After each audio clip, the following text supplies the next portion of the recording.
நம்ம மாநாட்டில் ஒலிக்கிற இந்த குரல் இந்த ஒற்றை தமிழ் மகனோட குரல் மட்டுமல்ல, ஒட்டுமொத்த தமிழ்நாட்டு மக்களுடைய குரல். தமிழ்நாட்டில் இருக்கிற ஒவ்வொரு வீட்டில இருந்தும் ஒலிக்கிற குரல். ஒட்டுமொத்த உலகெங்கும் வாழும் ஒவ்வொரு தமிழ் வீட்டிலிருந்தும் எழும் குரல். இந்த சினிமா என்கிற மாபெரும் கலை ஆயுதத்தின் வாயிலாக சாதி, மதம், இனம், பாலினம், மொழி கடந்து இந்த நாட்டின் மூளை முடுக்கெங்கும் ரசிகர்களாக இருந்து தோழர்களாக நம்மோடு பயணிக்க துவங்கியுள்ள அனைவரோடும் இணைந்த ஒவ்வொரு மனிதருக்காகவும் ஒலிக்கிற உரிமை குரல்.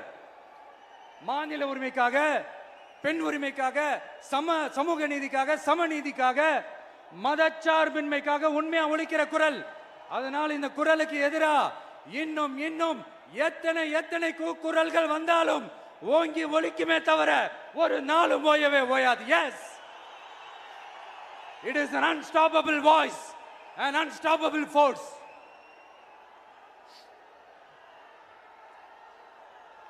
நம்ம அரசியலுக்கு வர்றதுக்கு முன்னாடி அட இவரெல்லாம் வரமாட்டாரியா, அவரே வரல, இவரே வரல, இவருங்க வர போறாரு அப்படின்ட்டு நிறைய பேர் ஜோஷியம் சொன்னாங்க.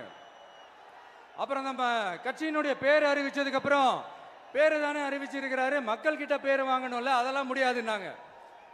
அப்புறம் ரொம்ப முக்கியமா மாநாடுலாம் எவ்வளவு பெரிய விஷயம், அதெல்லாம் இவர் ஒத்தால எப்படி பண்ண முடியும், சும்மா பக்கத்தில் புசியானதை வச்சுக்கிட்டு மாநாடுல எப்படி நடத்தி காட்ட முடியும், அதெல்லாம் அவங்களால முடியாது. அப்புறம் மழை பெஞ்சு எல்லாத்தையும் கெடுத்துரும். ஏன் என் கூட இருக்கிறவங்களே கூட தான் சொன்னாங்க. அதுக்கப்புறம் என்ன நடந்துச்சுன்னு உங்க எல்லாருக்குமே தெரியும். இப்ப புதுசா ஒண்ணு சொல்ல ஆரம்பிச்சிருக்கிறாங்க. அது என்னடானா, ஆட்சியை பிடிக்கிறதெல்லாம் அவ்வளவு ஈஸி இல்லை இல்லையா.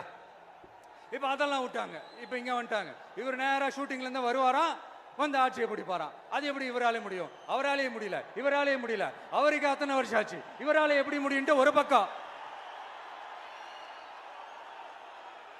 இன்னொரு பக்கம் கூட்டம்லாம் ஓகே தான், அது எப்படி ஓட்டா மாறும் அப்படின்றது இன்னொரு பக்கம். இப்படி கதை, திரைக்கதை, வசனம், இயக்கம், பாடல்கள்,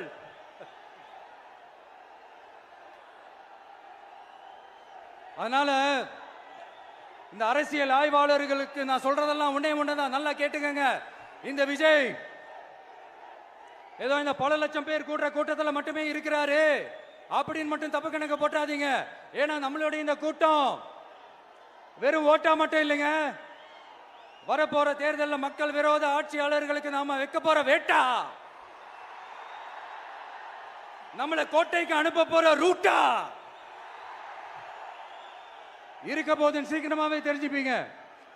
ஏன்னா கோடிக்கணக்கானவங்களோட ஹார்ட்லயும் வீட்லயும் ஏற்கனவே